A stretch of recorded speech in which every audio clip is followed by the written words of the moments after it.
के खुश हुए, परंतु सोच के दुखी हो गए कहीं कंस का भेजा हुआ हूं, कहीं ऐसा ना हो कि भगवान मिलने से इनकार कर दे। मैं नहीं मिलूंगा, कंस हमारे दुश्मन है और तुम उनके पार्षद हो। ये सोच करके दुखी होते तो रथ रुक जाता। और मथुरा से वृंदावन बहुत दूर नहीं, पर जाते जाते सुबह का निकले शाम हो गया। कंस ने कहा अक्रूर जी जाकर के कृष्ण बलराम को किसी विधि से लाओ, उसे हम मारूंगा।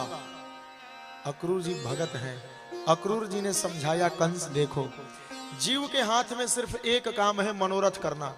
गाड़ी खरीदूंगा, फिर बिल्डिंग बनाऊंगा, स्कूल चलाऊंगा, ये करूंगा वो करूंगा, केवल सोच सकता है। दैवम ही फल साधन, फल देने वाला विधाता है।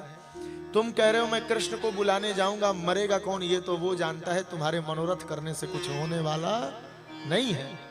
जीव केवल मनोरथ कर सकता है। अगर जीव का सोचा हो जाता तो रावण कभी मरता नहीं।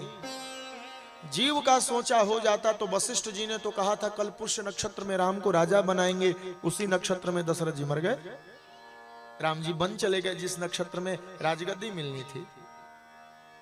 अगर जीव का सोचा हुआ हो जाता तो दुनिया सब मुट्ठी में हो जाती। दैवम ही फल साधनम, फल देने वाला ऊपर है, हम केवल मनोरथ करते हैं। ये सोचते सोचते चले गए।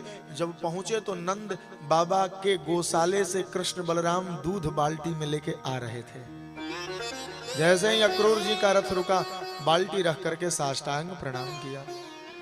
ददर्श कृष्णम रामम च ब्रजे गोदोहनम गतौ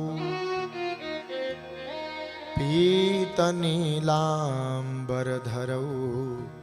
शरदंबुरुहे क्षणौ।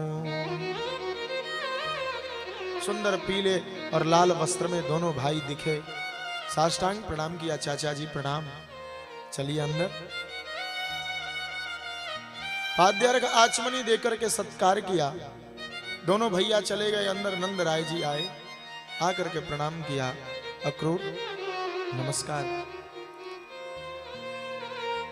कंस जैसे दुराचारी पापी के यहां आप लोग कैसे जी रहे हो? हम इतने दूर हैं तब इतना शासन करता है, वो आप लोग तो नजदीक रहते हो। बताओ किस प्रयोजन से आना हुआ आपका? अक्रूर जी ने कहा कंस ने एक पत्री भेजी है, चतुर्दशी के दिन धनुष यज्ञ करवा रहा है और उस यज्ञ में आप समस्त गोप ग्वाल बालों के साथ चलो। परंतु कंस का उद्देश्य यज्ञ नहीं है। कंस का उद्देश्य है कृष्ण बलराम को बुला के मारना। नंद बाबा ने कहा हमारे बेटों ने ऐसा क्या किया है? अक्रूर जी ने कहा आपके बेटे नहीं, वसुदेव के बेटे। वसुदेव के बेटे? हाँ, बलराम ना वसुदेव का बेटा है? नहीं, ये दोनों वसुदेव के बेटे हैं। क्या कह रहे हो अक्रूर जी? हाँ।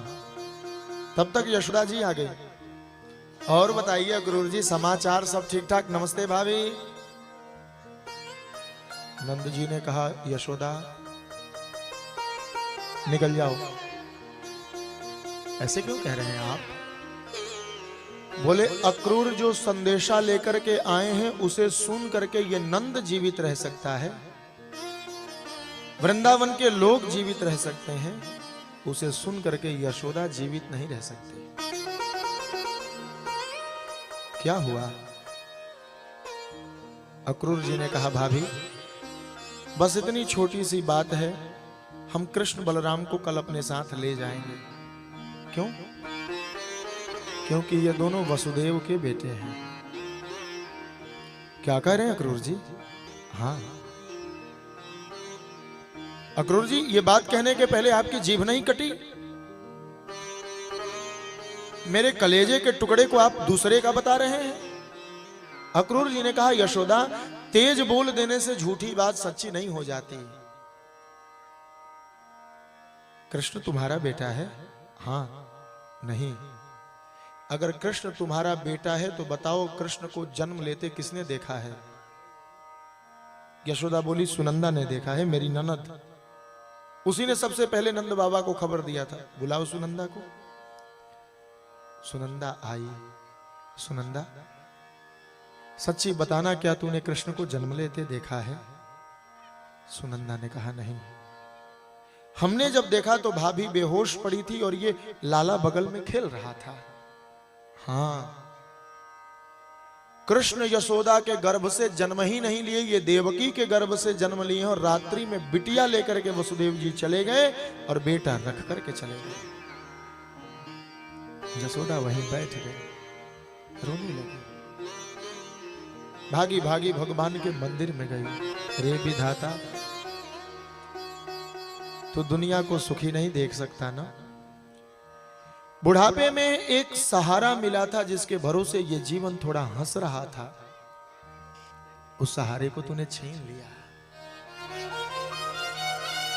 कृष्ण बलराम भवन में प्रवेश किए, नंद बाबा रो रहे हैं, यशोदा रो रही है। कृष्ण बलराम ने पूछा, बाबा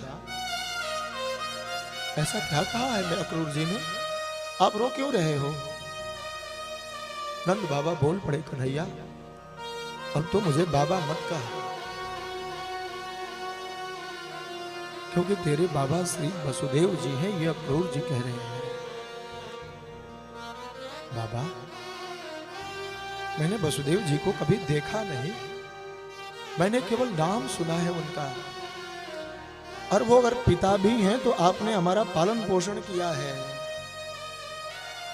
आप ऐसे कैसे कह सकते हो कि आप हमारे बाबा नहीं हो?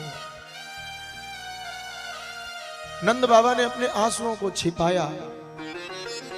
कृष्ण बलराम भागे भागे मां यशोदा के कक्ष में प्रवेश किए। भैया फूट फूट के रो रही हैं। पलंग में सिर टिका दिया है माता ने, भगवान की मूर्ति की ओर निहार निहार करके रो रही है। विधाता